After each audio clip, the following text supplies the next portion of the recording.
Hello and welcome back to the Editorial, the podcast where we discuss everything we got wrong.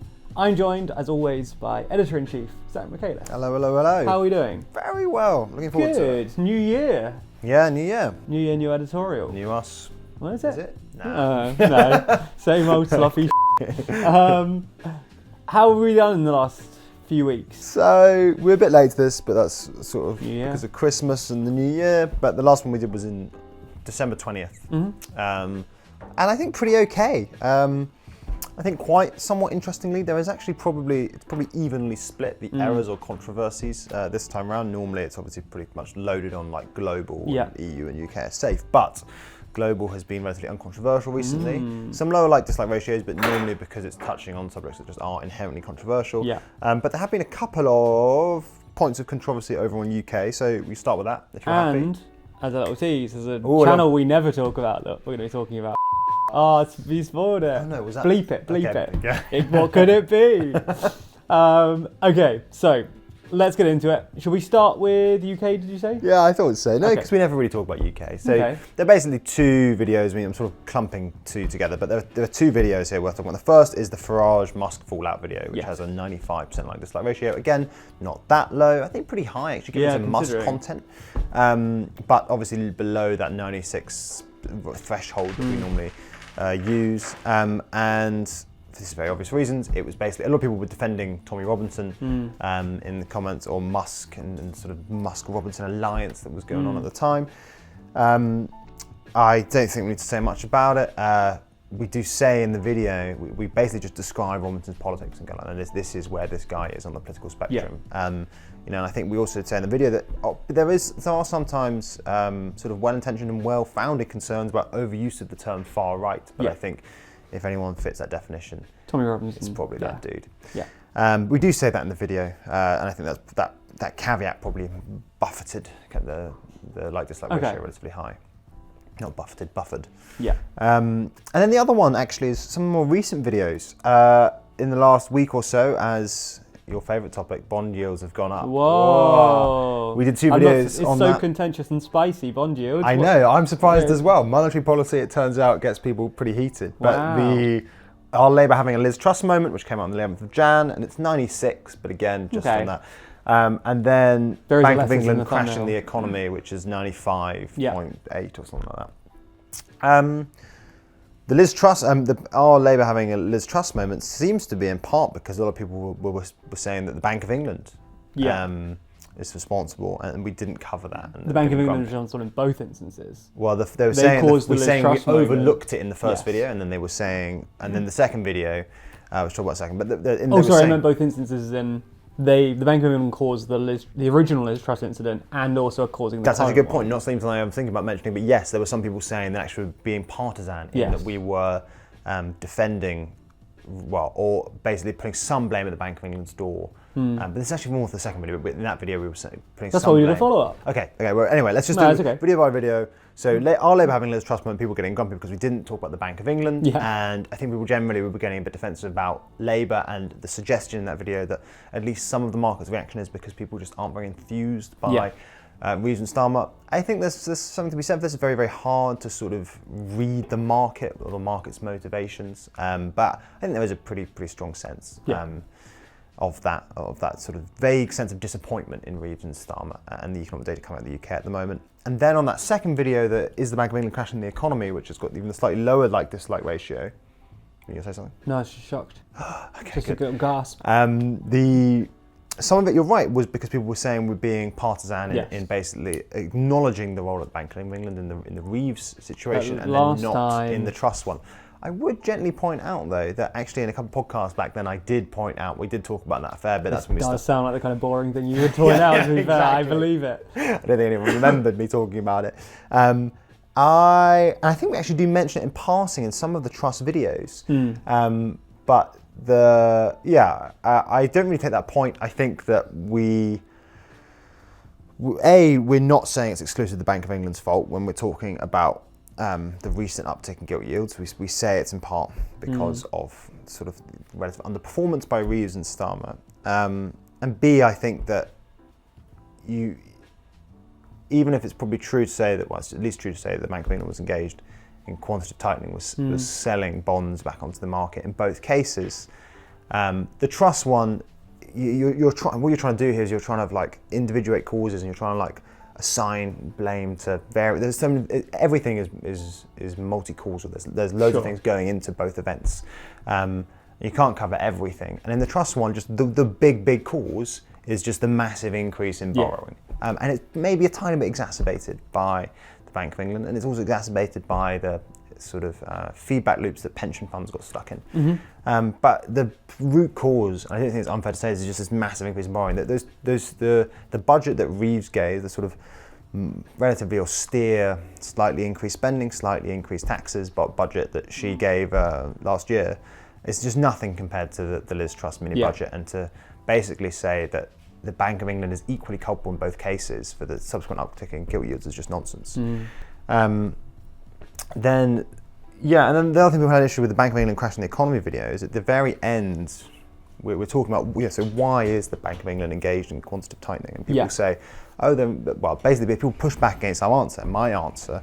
And what I should admit, and I guess I sort of acknowledge this, is that in the context of sort of monetary policy discussion, this is a bit of a take. It's maybe not as sort of like hyper neutral as some of our other content.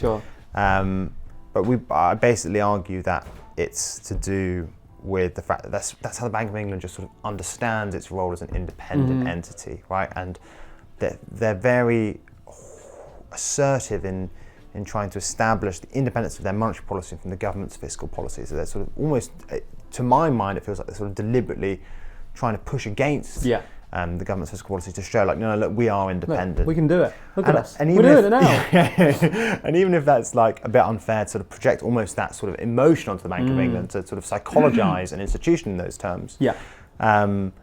I think it's sort of justified by the fact that neither other similar central banks like the Fed and the ECB are just not as enthusiastic about their quantitative tightening as the Bank of England is. And there's not really a right answer to this question. And I think we do sort of conclude that in the end. I think some people are getting grumpy because they think there is a right answer to this question, and that is what an independent central bank should do. It should pay no heed whatsoever to fiscal policy. And some of our slightly more soppy monetary policy dudes might be a bit more open to the Bank of England taking into consideration sort of extra monetary considerations, and argue that line that they're trying to draw for maybe good reasons between fiscal and monetary policy is probably just a bit blurrier than you think. And so I guess and in a way I'm going to apologise to that. I guess it is more of a take than usual, albeit in a very, very specific context.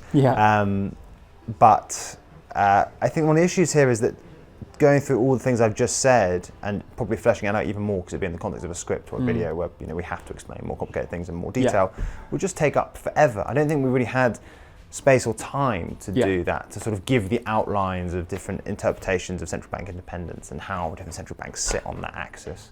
And so I think we just had to be quite quick about it. And you see what I mean? I'm getting at here, in that I think we would struggle to cram more in. Maybe the fundamental issue here is that the videos are just too short, but that's just the way the process works, isn't it? And that's just, Okay. Anyway, let's stick on British topics and move to one very quickly. Last thing though, don't worry, it's not going to be very long. Last thing, some other people said that no, the Bank of England is engaging in quantitative tightening to bring down inflation, which is basically about sort of like affecting the money supply and how much will come. Well, I don't think that's really true. Some people think that is a good tool to bring down inflation, but it's worth noting that when the Bank of England and the Andrew Bailey talks about it, they don't really talk about its impact on inflation. And I think there is a pretty widespread consensus in monetary policy circles that sort of a little bit of quantitative tightening here and there is going to have a negligible impact on headline inflation. Okay. Fun. Let's stick with British politics. Let's move channel though. Oh. And let's talk about our secret bonus. Oh, you want to go for that now? We might as well stick on. Go on, sure. TLDR podcast, the latest episode of STARMERGEDDON. Yeah, and I think it's unusual for us to talk about podcasts besides meta editorializing. Yeah. So STARMERGEDDON, it's a similar one. It's another Musk one. It is. It's Musk radicalising the right. I don't really want to dive into. It's got a low like-dislike ratio, 88%. I don't really want to dive into the specifics because it's a 45-minute long podcast. Yeah.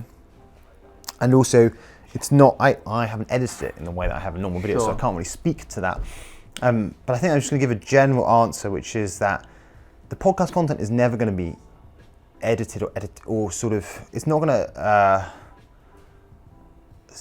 sort of match up to the same standards of neutrality that we have on main videos because it's just not edited in that way. There's always going to be a bit more of an opinion coming through, and obviously that sort of almost implies it and almost necessitates a lower like-dislike ratio. That's just the way the cookie crumbles, and some people might not like that, but there's really a way around that. That's just what the podcasts do. And if you want sort of like, unusual hyper-neutral content, that's, I guess, what the animated videos are for. But I just don't think we can't impose those same standards of neutrality on a podcast. Am I going to sit in on all of them and then tell people that's a bad opinion? That's a good opinion. It's a badness.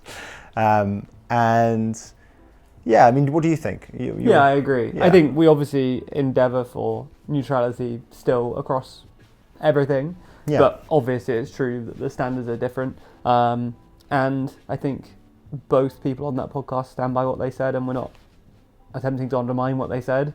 It's just a case of, it might be a bit more, I don't know, I want to say partisan, it's not even really the right word. It might not be as neutral and as like edited word by word to make sure everything is hitting the kind of official, factual, whatever. It's like, well, that's not how podcasts work.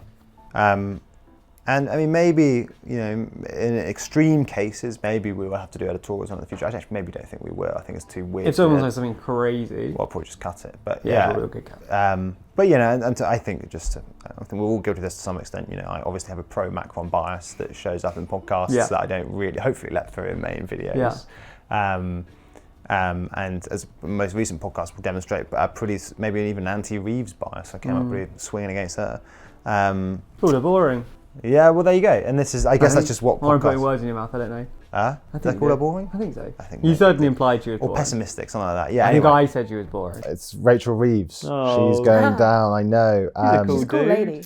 I don't back her. No, she's not. I'm not saying she's not cool. I don't want to have... She's got real friend's mum energy. She's not cool.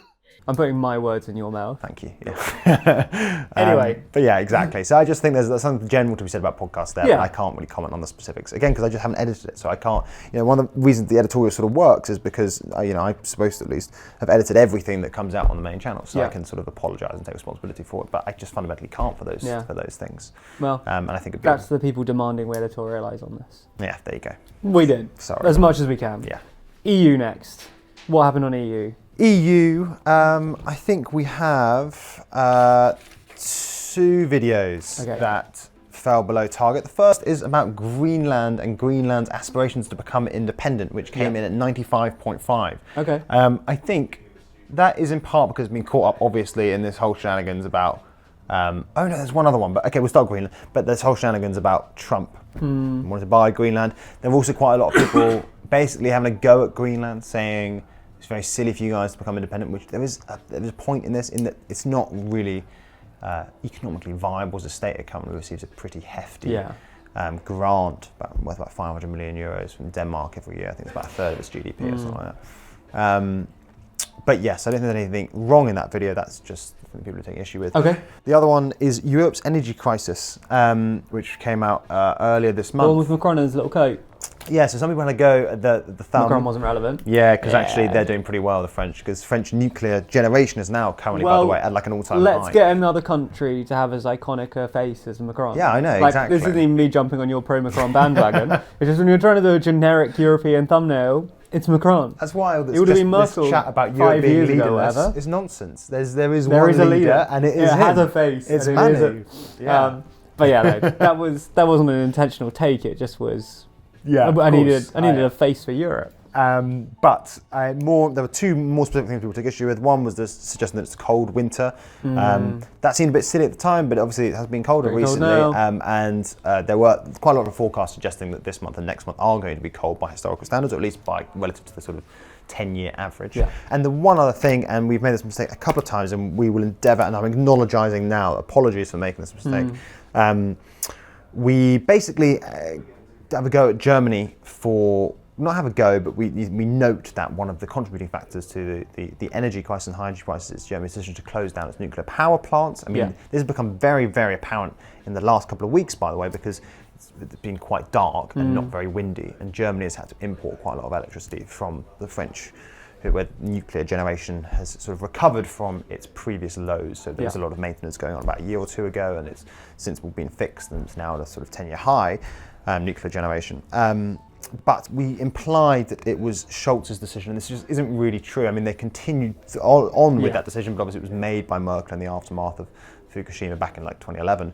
And I think that the sort of that implication that we should be able to go to Scholz or the Greens for it. I mean, the Greens are pretty anti-nuclear. They sort of come out of the anti-nuclear movement in the 80s, which is a very Germany-specific story, West German story actually. But anyway, and that's fair. I acknowledge that we should make it clear that it's not Scholz's active decision per se. Okay. So that's that. I think that is actually. Oh, and then there's one there. This is the one. And then, unsurprisingly, last week, is it time for Europe to ditch America?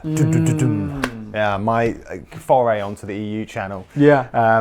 Unsurprisingly, a furious number of comments. I mean, nearly 8,000 comments. It's got a 94% dislike ratio, 93 actually. That is just a combination of, I mean, actually it looks like, just judging by the timings, because when it first came out, it was actually very well received, especially for a controversial, zoomed out video like that. A lot of enthusiastic, strategic autonomy Europeans, Macron, banging the like button. But as time went on, the Americans woke up. They came to have a go at us and say that you couldn't survive on your own. You smug Europeans. I think that's just that sort of video always invites controversy. I don't think there are any errors in it, but it's just the sort of thing that people have opinions on, and they don't like our opinion. They'll have a go at it. It does make sense. So that is that, and then that's it. Okay, global. How are we standing over there? Global, pretty good. I think we have 4 videos very, very quickly. The first, and I think the lowest one by quite a distance, is Turkey invading Syria, brackets again. This is just a controversial video for lots of reasons. I think on the internet there is a battle between the sort of pro-Turkey faction and the pro-Israel faction. And I think we sort of, given, I think it's sort of motivated by this escalating war of words between Erdogan and Netanyahu, and we got caught up in that crossfire, and people having a go on us from both sides, saying we weren't being critical enough of Turkey, but I think more people saying that we were being basically pro-Turkey people, commenters, saying we weren't giving Turkey enough credit, and that Turkey had legitimate security anxieties and all that sort of shenanigans. I think it's a difficult one. I think people were saying we didn't mention certain things. I mean, just by virtue of the length of these videos, of course, we can't mention everything.